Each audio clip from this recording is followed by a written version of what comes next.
예, 4절 다 같이 하시겠습니다.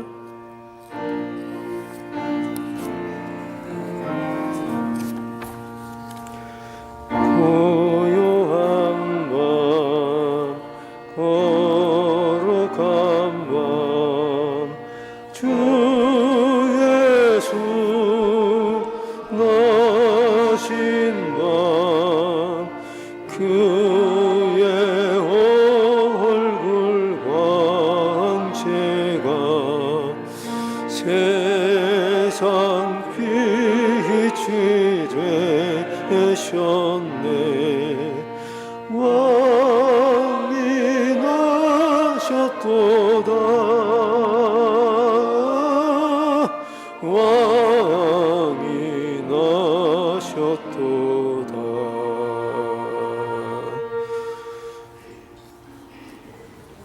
아멘. 네, 오늘은 우리가 예수님의 나심을 감사하는 성탄절로 이렇게 함께 모였습니다. 오늘 이 자리에 우리가 모여서 예수 나심의 이 소식이 저와 여러분들에게 있어서 참 기쁨이 되고 참으로 즐거운 소식이 되기를 오늘 간절히 원합니다. 그저 세상 사람들이 즐기는 그런 어떤 연말의 분위기의 기쁨이 아니라 예수 나심이 가지는 참된 의미로 인하여 저와 여러분들이 기쁨을 누릴 수 있는 그런 복된 시간이 될 수 있기를 바랍니다. 이 오늘 본문은 우리가 읽어서 아는 바와 같이 이 내용들은 목자들에게 예수님의 탄생의 소식이 전해진 그러한 장면입니다. 그래서 여기 보면은 천사가 목자들에게 예수님의 탄생의 소식을 전하고 있는데 그 탄생의 소식을 무엇이라고 전해주는가 하면은 요 10절에 보면 천사들이 이르되 무서워 말라. 보라, 내가 온 백성에게 미칠 큰 기쁨의 소식을 너희에게 전하노라. 이렇게 말씀하고 있습니다. 또 11절에 보면은 오늘날 다윗의 동네에 너희를 위하여 구주가 나셨으니 곧 그리스도 주시니라 라고 증거되고 있고, 그리고 14절에도 보면은 지극히 높은 곳에서는 하나님의 영광이고 땅에서는 기뻐하심을 입은 사람들 중에 평화로다 라고 이 예수님의 나심에 대해서 선포하고 있는 것을 우리는 본문에서 만나게 됩니다. 여러분, 이러한 그 내용들을 보시면은 이 내용들이 얼마나 굉장한 묘사를 하고 있는가 하는 것을 우리는 볼 수가 있습니다. 그러니까 예수님의 나심은 평범한 일이 아니라는 거죠. 이것은 어떤 소식으로 여기 선포되고 있는가 하면은 온 세상에 미칠 큰 기쁨의 소식이고, 또 이것은 왕의 소식이고, 또 이 소식은 지극히 높은 곳에서는 하나님의 영광이 되고 땅에서는 기뻐하심을 입은 사람들 중에 평화가 임하는 이런 굉장한 일로서 이 예수님의 탄생이 묘사되고 있는 것을 우리는 보게 됩니다. 그런데 여러분, 여기 보시면 예수님의 나심이 이렇게 굉장한 일로 선포되고 있는데 예수님의 나심이 실제로는 어떠했는지를 보면은 이러한 선포의 굉장함과는 매우 반대되는 그런 모습을 보게 되는 것입니다. 그러니까 예수님의 실제의 나심의 모습은 참으로 초라하게 예수님께서 나셨다는 겁니다. 오늘 이 본문의 8절에 보면 그 지경에 목자들이 밖에서 밤에 자기 양떼를 지키더니 주의 사자가 곁에 서고 주의 영광이 저희를 두루 비추매 크게 무서워하는지라 라고 기록되어 있습니다. 여기에 보면은 예수님의 탄생의 소식이 누구에게 전해졌다고요? 누구에게요? 이름 모를 목자들에게. 그러니까 목자라니까 말이 좀 멋있지요. 그러나 이것은 그저 들에서 양을 치는 목동을 얘기하는 겁니다. 그러니까 이 목동들에게 이 말씀이, 이 소식이 전해졌다는 겁니다. 여러분, 이 소식이 양을 치는 목자들보다는 그 시대에 어떻게 보면 사회적으로 영향력이 있는 사람들에게 이 소식이 전해지는 것이 훨씬 좋은 어떤 일이라고 생각할 수 있습니다. 그런데 이 기쁜 소식을 어떻게 전해지고 있는가 하면은, 기쁜 소식이 낮고 천한 자리에 있는 자들에게 전해지고 있는 것을 우리가 볼 수 있습니다. 어떻게 보면은 여러분들 이런 반론을 할 수 있을지 모릅니다. 뭐냐면, 아기 예수께 동방 박사들이 찾아온 것은 어떻습니까? 그렇죠? 그런 거 보면은 낮고 천한 사람들만 찾아온 게 아니네요. 박사들이 찾아왔네요. 이렇게도 얘기할 수 있습니다. 그러나 우리는 박사라는 말이 굉장히 화려하고 굉장히 좋은 말로 들릴 수 있어서 이런 오해를 할 수 있는데, 사실은 이 박사들이라는 것은 그 시대의 점성술가들을 얘기하는 것으로 우리는 보아야 합니다. 물론 그들도 나름대로 그때에는 좋은 의치를 가지고 있는 사람들이었습니다. 그러나 여러분, 동방 박사들이 찾아왔다는, 그리고 경배했다는 이 사건은요, 이것은 우리에게 무엇을 가르치는 건가 하면은, 여기에는 이런 포인트가 있어요. 뭐냐면, 이것은 이방인들이 아기 예수께 경배하러 왔다는 것입니다. 그러니까 보세요, 유대인들은 아기 예수의 탄생에 대해서 관심이 전혀 없고, 누가 찾아와서 경배를 하고 있다고요? 이방인들이 찾아와서 이 아기 예수께 경배를 하고 있는 것을 우리에게 보여주고 있는 겁니다. 그 동방 박사들이 왔으면 도대체 몇 명이나 왔겠습니까? 그 예물의 수를 보니까 대충 3명 정도라고 우리가 추측은 할 수 있지만 정확하게 몇 명이 왔는지는 모릅니다. 그러나 분명한 것은 많은 인원들이 온 게 아니고 소수의 인원들이 이방으로부터 찾아와서 이 아기 예수께 경배했다는 것입니다. 그러니 여러분 보십시오. 예수님의 탄생은 세상이 관심을 가지는 그런 나심으로 예수님께서 탄생한 것이 아니라는 것입니다. 그렇죠? 그뿐만 아니라 예수님은 그 탄생하신 모습이 매우 초라한 그러한 모습이었다는 것을 이제 우리에게 말씀하고 있습니다. 여러분, 오늘 이 본문의 12절에도 보면은 이런 말씀이 있어요. 너희가 가서 강보에 쌓여 구유에 누인 아기를 보리니 이것이 너희에게 표적이니라 라고 합니다. 여러분 생각해 보십시오.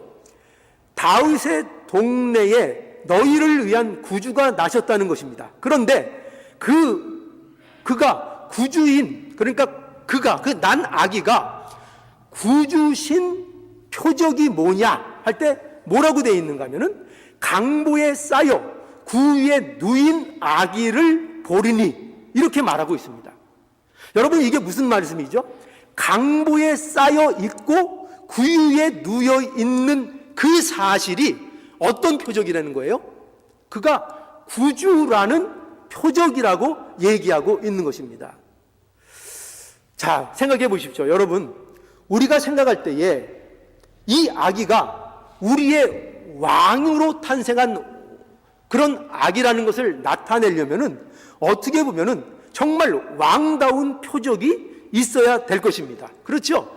뭔가 좀 화려하고 누가 봐도 이분은 왕이다 이렇게 느낄 만한 그런 어떤 표적이 보여야 되는데 전혀 그렇지가 않다는 거예요. 오히려 한없이 조용하고 한없이 초라하고 어떻게 보면은 그야말로 왕다운 표적이 전혀 보이지 않는 그런 탄생인 것을 우리에게 보여주고 있습니다. 여러분, 예수님은요, 방 한 칸이 없어서 마국간에서 나시고요, 강보에 쌓여서 구유에 누인 모습으로 이 땅에 오셨다는 것입니다. 이 광경은 전혀 우리가 기대하는 것처럼 영광스러워 보이거나 어떤 존귀해 보이는 그런 모습이 아니라는 것입니다. 그렇죠? 오히려 매우 초라한, 보잘것없는 그러한 모습으로 아기 예수님이 오셨다고 말하고 있는 겁니다. 그러니 우리는 분명히 기억하셔야 돼요.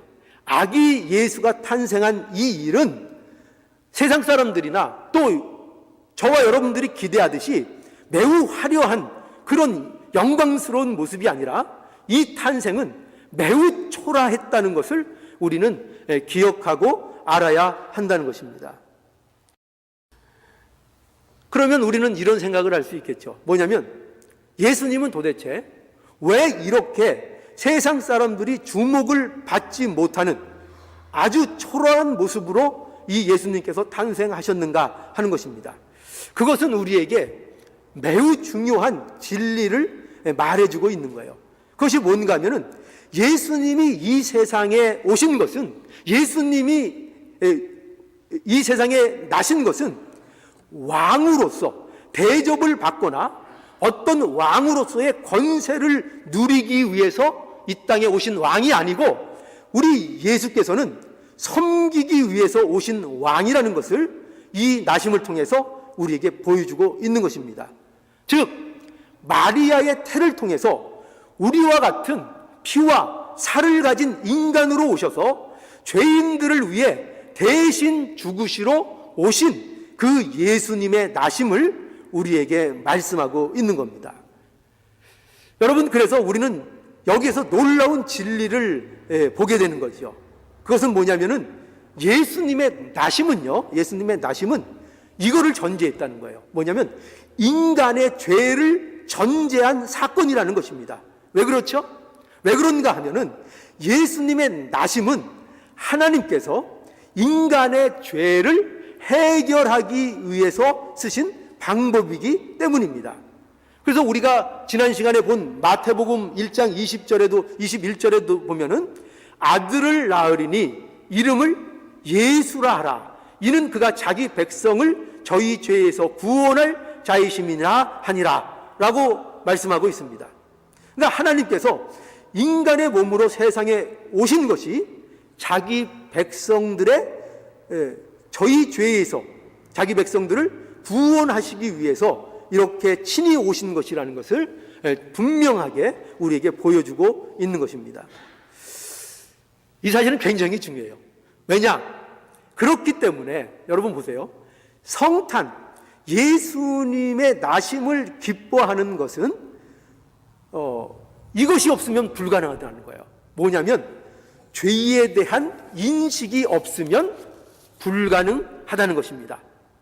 이게 무슨 말인가 하면은 다시 말씀드리면 누군가 그 누군가가 저와 여러분도 될 수 있겠죠. 누군가가 성탄을 맞이해서 즐거움을 표현하고 기쁜 날이라고 이 성탄을 보내고 있다고 해서 자신의 죄를 모른다면, 자신의 죄의 문제를 모르고 있다면 사실 그 기쁨이라는 거, 예수 나심과 그 기쁨이 아무 상관이 없다는 것을 우리는 알아야 한다는 것입니다. 그러니까 우리가 기뻐할 수 있죠. 그죠? 이 예수님의 나심의 기쁨을 노래할 수 있습니다. 그런데 그 기쁨이 자신의 죄를 전제하지 않고, 그러니까 죄에 대한 인식, 죄가 무엇인지를 모르는 상태에서 예수님의 나심을 기뻐한다는 것은 불가능한 것이라는 것을 우리는 알아야 한다는 것입니다. 왜 그럴까요? 왜 그럴까요? 예수님의 나심은 뭐가 반드시 전제되어 있다고요?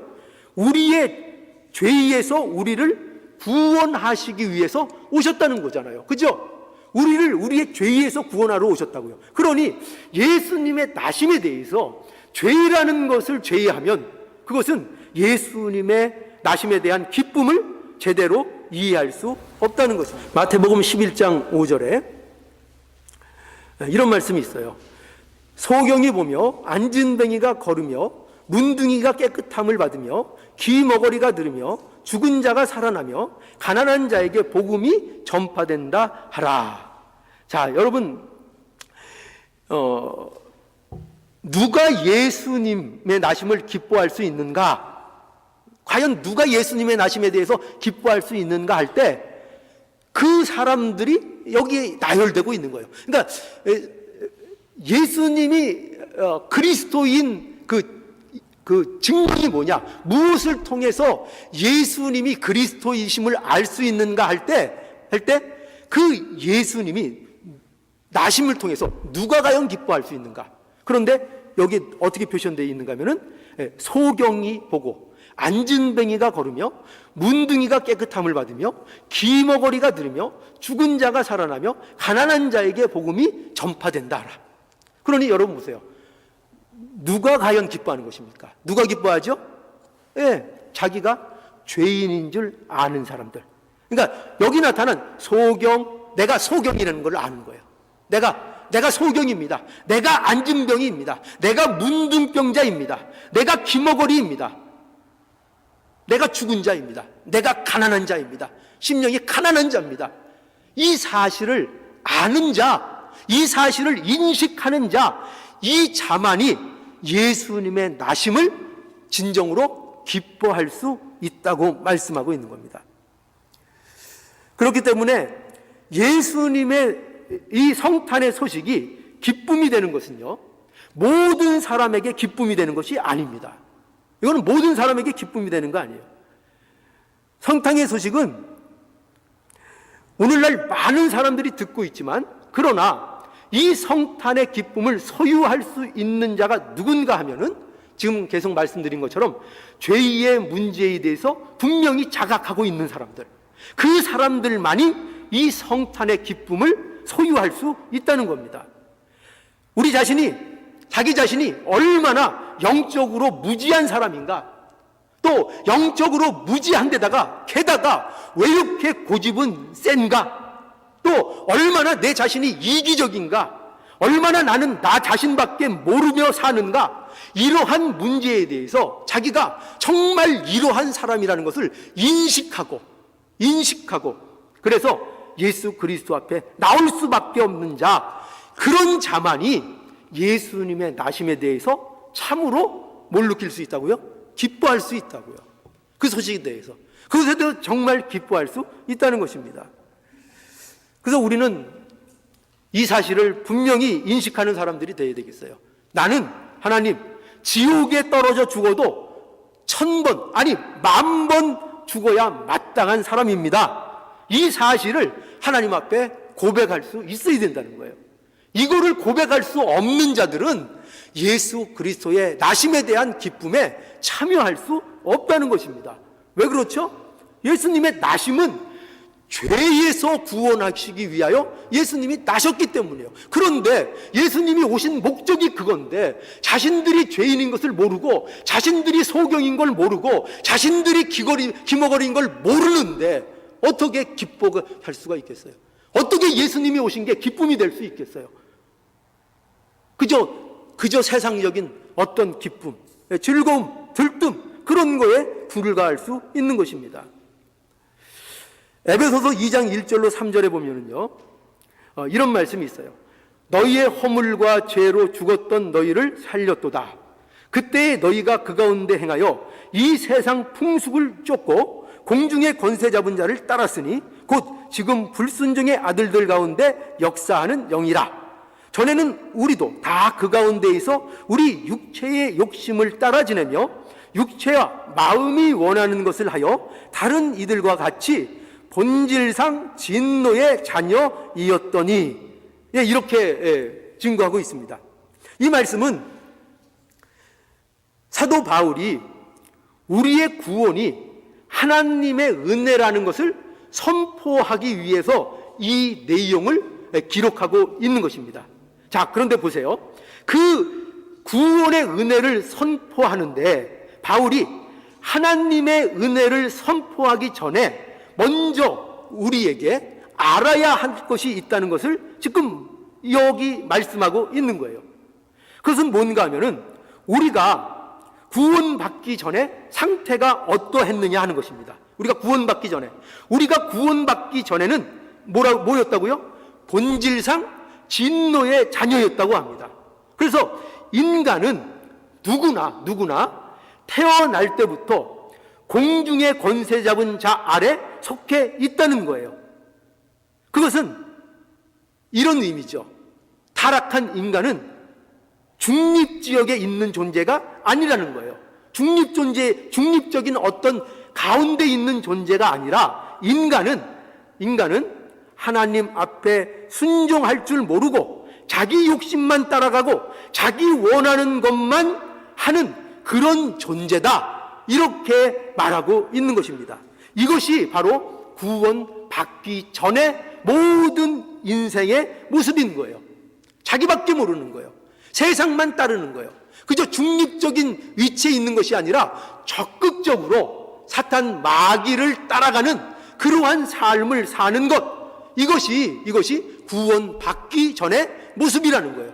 그러니까 세상에는 이 두 종류 사람밖에 없어요. 세상을 쫓고 사단을 쫓는 자가 있는가, 아니면 예수 그리스도를 쫓느냐, 이 두 종류밖에 없는 거예요. 그런데 우리는 다 예수님을 믿고 구원받기 전에는 모두 이 상태, 본질상 진노의 자녀였다는 것을 말씀하고 있는 겁니다. 그러니까 사도 바울이 죄의 문제를 이렇게 왜 들춰내는가 하면은, 우리가 받은 하나님의 은혜는 바로 이 인간의 죄의 문제를 외면하고는 결코 성립되지 않는 은혜이기 때문인 거예요.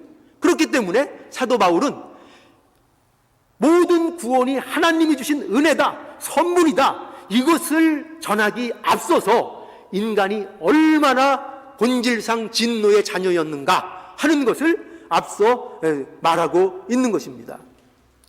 그러니 여러분, 예수님이 나심이 없었다면요, 우리는 오늘도 여전히 세상의 풍습을 썩어질 것을 쫓아가는 그런 자리에 있어야 하는 자들이고요, 공중 권세 잡은 자, 곧 마귀의 세력에 종노릇하며 살아가는 그런 본질상 진노의 자녀로 우리의 운명이 끝나야 되는 그런 자들이었다는 것입니다. 그런데 무엇이 이 모든 문제를 해결하는 출발점이 되었다고요? 예수님이 나셨다는 거예요. 예수님의 나심은 바로 이러한 상태로부터 우리를 구원하시기 위해서 일하시는 하나님의 놀라운 행동이라는 것을 우리에게 보여주고 있는 것입니다. 그러니 이 벗어날 수 없는 죄의 자리에서 우리를 건져내신 것입니다. 바로 이것이 우리가 이해해야 될 성탄의 기쁨인 것입니다. 우리가 하나님의 은혜를 입었다는 것을, 이 사실에 대해서 항복하는 것이 없다면은 에 대한 기쁨, 그것은 공허한 어떤 메아리에 불과한 것입니다. 저와 여러분이 이 성탄의 기쁨을 누리는 것은 우리가 세상 사람보다 무슨 윤리적으로나 도덕적으로 더 나은 것이 있어서가 아닙니다. 그런 이유 때문이 아니에요. 그럼 어떤 이유냐? 저와 여러분들에게는 예수님의 나심이 기쁨이 되는 것은 순전히 하나님께서 우리에게 은혜를 입혀 주셨기 때문이라는 것입니다. 그래서 우리는 예수님의 나심에 대해서 기뻐할 수 있는, 우리의 죄를 자각하고 알 수 있는 그런 자로 하나님께서 우리를 불러 주셨다는 거죠. 여러분, 예수님의 나심은 하나님이 낮고 천한 자리로 오신 바로 그러한 사건입니다. 왜 그렇게 오셨는가 하면은 우리를 우리의 죄에서 구원하시기 위해서 그렇게 오신 것입니다. 그러므로 이러한 성탄의 참 의미와 그 기쁨을 안다면 우리 역시 어떤 자리로 나가야 되는가 하면은 바로 낮고 천한 자리에 나가고 우리 자신들이 낮고 천한 자리에 서는 그런 자들이 되어야 한다는 것입니다. 그러니까 예수님이 섬기려고 예수님께서 섬기려고 이 땅에 오신 것처럼 우리도 섬기는 자리로 내려가는 그런 자들이 되어야 한다는 것입니다. 우리에게 요구하시는 거예요. 그래서 우리가 예수님의 나심을 바로 이해한다면 절대로 우리는 이런 것에 빠질 수 없습니다. 뭐냐면 신앙적인 우월감에 빠질 수 없습니다. 그래서 우월감에 빠져서 남을 비난하고 그런 자리에 갈 수 없다는 것입니다. 그리고 우리는 남을 섬기는 그 자리에 들어간다는 것이죠.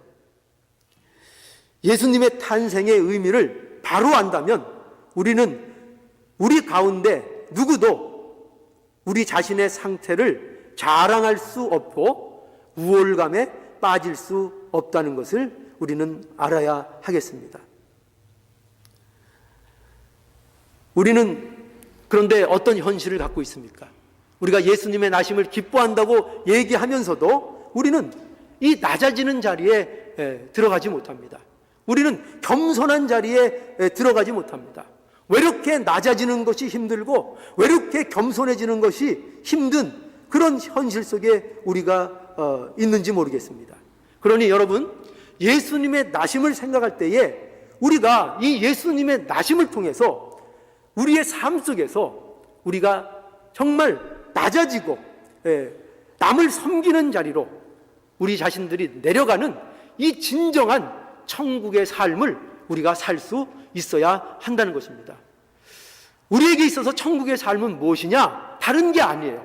우리에게 있어서 복이라는 것이 뭐냐? 할 때 이거를 얘기하는 거예요. 예수님께서 이렇게 천하고 낮은 자리로 우리를 위해서 오신 것처럼 우리도 낮아지고 남을 섬기고 겸손해지는 자리로 날마다 나아가는 것, 이것이 우리가 누릴 천국의 삶인 것을 우리에게 말씀하고 있는 거예요.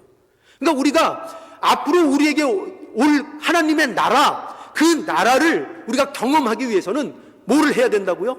뭐 세상적인 복 달라고 이런 거 빌기 앞서서 우리에게 정말 우리가 우리의 삶 속에서 낮아지고 겸손해지고 남을 섬기는 자리로 내려가서 사는 그런 자가 되면은 그게 바로 천국을 사는 거라고요. 그게 바로 천국을 사는 거라고요. 여러분, 천국을 살고 싶으세요? 복을 누리고 싶으세요? 우리의 복됨을 누리고 싶으세요? 그렇다면 어떻게 하라고요? 예수님과 같은 그러한 인생, 예수님과 같은 그 모습 우리의 삶 속에서 누리라는 것입니다. 그것이 우리에게 주신 복이라는 것입니다. 하나님께서 인간의 몸을 입고 오실 수밖에 없었던 그 심정을 우리가 깊이 이해하시고 예수님이 여러분들의 기쁨 속에는 바로 하나님께서 말할 수 없이 낮아지셨다는 그 일들을 잊지 않기를 바랍니다. 그러니 우리의 기쁨 안에는 뭐가 있다고요? 예수님의 이 낮아지심이 전제되어 있다고요. 우리의 죄값을 지불하시는 그 십자가가 전제되어 있다고요. 예수님의 나심의 사건은요. 그렇기 때문에 예수님이 나셨다는 이 소식이 우리에게 있어서 참으로 기쁨이 되고 우리에게 있어서 진정한 기쁨이 되어서 이 참된 기쁨을 누리는 저와 여러분, 우리 교회가 될 수 있기를 간절히 원합니다.